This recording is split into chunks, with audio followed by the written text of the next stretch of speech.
हमारी वेशभूषा, हमारा जो पहनावा है उसको हमको नियंत्रण रखना चाहिए। और एक बार और उन्होंने कुछ शब्द बोला था, तो वृंदावन के जो मशहूर जिन्हें कहो गुंडा, क्या बोलते हैं आज के समय में, जिनकी चलती है दादागिरी, वहाँ भी है, ऐसा नहीं है कि नहीं है। हाँ, यदि वहाँ रहना है तो ये भरना पड़ेगा, वहाँ भी है।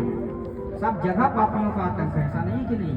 धार्मिक स्थल में और ज्यादा, तो उन लोगों ने दबाव डाला उनके ऊपर, पर्चियाँ लिख लिख करके लेटर पत्र भेजा गया कि 4 करोड़ वहाँ पहुँचाओ, 6 करोड़ वहाँ पहुँचाओ, नहीं तो गोली से, नहीं तो बम से। पुतले फूके जा रहे थे, देखा होगा वीडियो के माध्यम से कहीं पर। तो जो ज्यादा ऊपर स्तर में हो जाता है तो उसके दुश्मन भी बहुत बन जाते हैं। इसको राजा को समझाया भगवान ने कि मणि मुझे दे दे और तुझे जितना माल चाहिए ले जाएगा। नहीं माना, और नहीं माना तो याद रखना, जो वस्तु भगवान के काम में ना आए तो वो वस्तु फिर बेकार हो जाए। इसका एक भाई था जिसका नाम था प्रसेन, उस मणि को लेकर के जंगल में गया शिकार खेलने, और शिकार खेलने गया तो शेर मिल गया। कौन मिला? अब आप बताइए, शेर मणि को खाएगा या आदमी को खाएगा? आदमी को। मणि पड़ी रह गई और प्रसेन को शेर खा करके दहाड़ के चला गया। तो वो मणि इतनी चमकती थी कि एक रीछ था, उसको जब दिखी तो वो मणि लेकर के आया और अपनी पुत्री को दे दी। अब भगवान के ऊपर प्रातः उठकर भी इसने 17 जितने चोरी लगा दी कि मैंने इसको मणि देने से मना कर दिया, तो खजाने से मणि ले गया और मणि के साथ साथ मेरे भाई को भी मार दिया, इतना पापी है। अब भगवान ने तो ये किया नहीं था, किंतु भगवान के ऊपर कलंक क्यों लगा?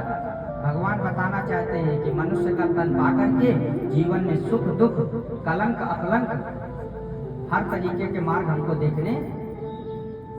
और एक संत भगवान कहते हैं, एक मास आता, हमें याद नहीं आता, चौथ की तिथि का, वो चंद्रमा भगवान ने बाल लीला करते करते देख लिया था।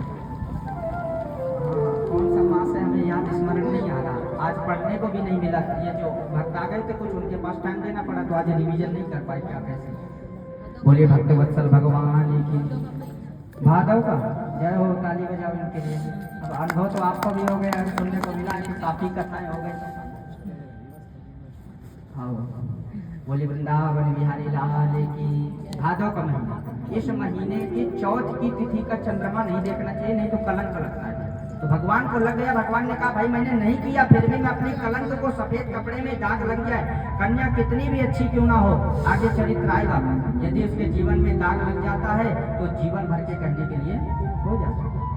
तो भगवान ने कहा हम इस दाग को मिटाएंगे। कैसे मिटाएंगे? भगवान चले गए जंगल में ढूंढने के लिए, और उसी गुफा में प्रवेश कर गए। और जहाँ प्रवेश किए थे, छोटी सी कन्या, छोटी सी क्या बड़ी थी कन्या, उम्र नहीं थी, उस मणि से खेल रही थी। तो भगवान लेने का जैसे प्रयास किए तो वो रीछ आया और भगवान के ऊपर आक्रमण कर दिया। और 1-2 दिन तक नहीं लिखा, घमासान 27 दिन तक युद्ध करता रहा। राजा परीक्षित जी ने कहा ये कौन था रीछ जो 27 दिन भगवान का सामना कर लिया?